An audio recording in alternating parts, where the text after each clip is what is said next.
आज आपण बनवणार आहोत खूपच स्वादिष्ट आणि मऊसर पाकातले रवा लाडू।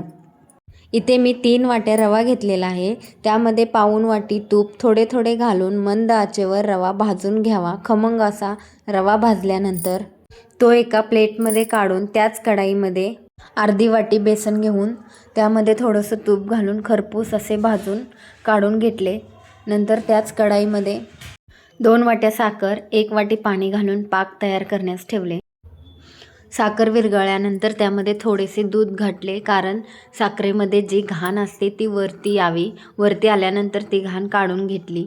मग त्यामध्ये 1 चमच इलायची पावडर टाकून मिक्स करून घेतले। 1 तारी पाक तयार झाल्यानंतर कढई खाली ठेवून त्यामध्ये रवा आणि भाजून घेतलेले बेसन घालून घ्यायचे।